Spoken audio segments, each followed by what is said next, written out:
With the bathroom, laundry and the kitchen complete, we now shift our focus to the main living areas. As you know from previous episodes, my dream workspace has 3 essentials.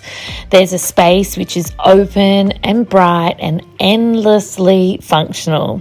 The living room will not fall short of any of these, I promise.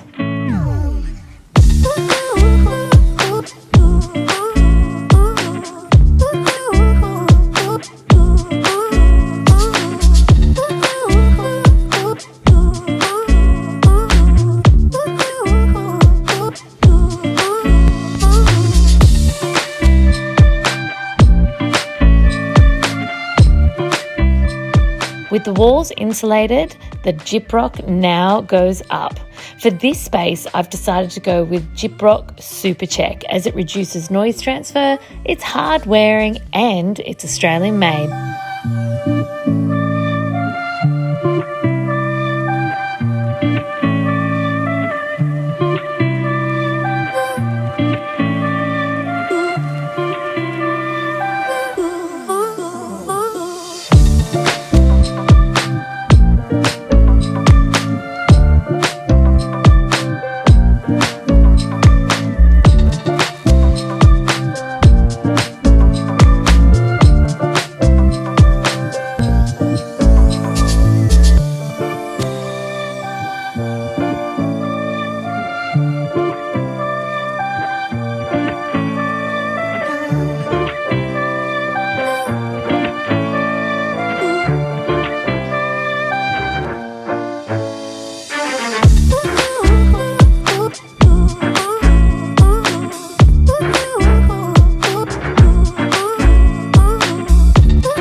Now that the walls are lined and set, in come the gorgeous trims from InTrim.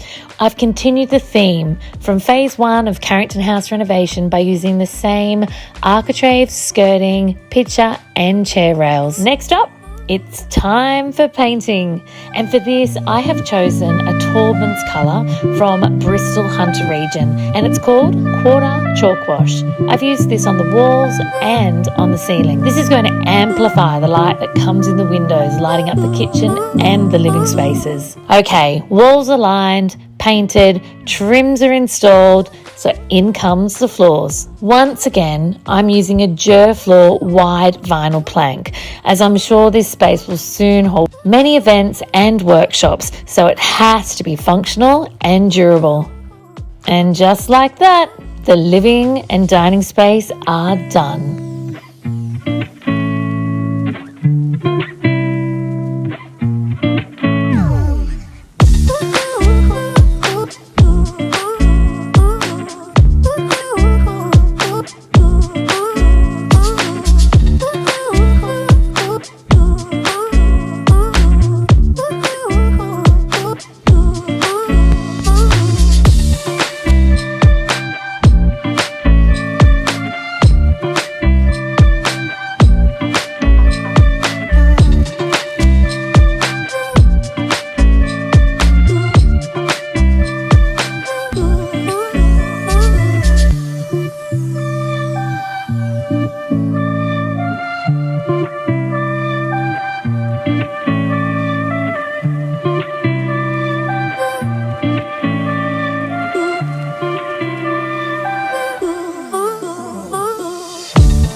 Previously we've ticked off kitchen, bathroom and laundry, and this time we get to tick off the open plan living and dining space.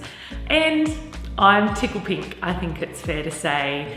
The expansive feeling of this space blows my mind. And of course the big heroes for me are the back doors, screening and highlight windows. I'm such a believer in space medicine. I'm such a believer in connecting ourselves with nature and what that does for us and our wellness and our overall well-being.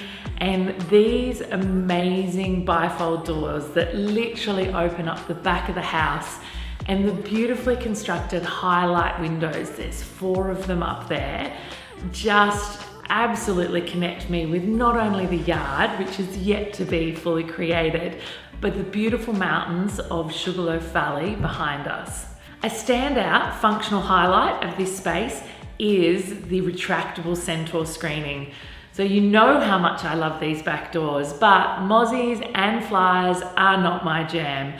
So this Centaur screen really takes the livability of this space to the next level. In this space, I certainly met head on the challenge of beautiful design with functionality of building it. This ceiling pitch in the center is about 6 meters. So getting the huge beam up there and then getting the trades access to gyprock it and then paint it, you know, that was certainly a challenge. So I wouldn't take it back. I love the pitch of this ceiling and I adore the fact that it's a hand-pitched roofline, but it did present its challenges. Now I know I've mentioned this before, but something that was super important to me was that the back half of the house didn't feel incongruent to the front half of the house. Even though this is a fresh build and that is an 1880s cottage, I didn't want it to feel like a bad 80s mullet haircut. And so I've been really conscious to bring the same wide, beautiful vinyl plank floor and the same gorgeous skirts, chair rails and picture rails, as well as architraves throughout the entire space. That's enough about the structure. Let's talk about the livability in this space. Of course, when you've got this sort of cavity in the atrium, we had to think about heating and cooling.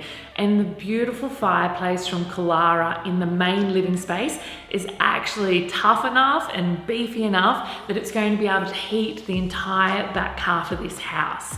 And I also, from Scandia Cooling, grabbed 2 big reverse cycle units. There's quite a temperature difference when you're up close to these doors compared to when you're back there. So I have 2 systems so I can completely control the temperature in the space. When it comes to furnishing this space, I have literally nearly done a 50-50 blend of new pieces with gorgeous linen Chesterfields, beautiful bentwood chairs from Lounge Lovers, as well as some old gorgeous bar carts, coffee tables and huge shelving, which I've given a good sandback, a bit of liquor paint in some cases, and they fit in perfectly. What next? 1 more space to go.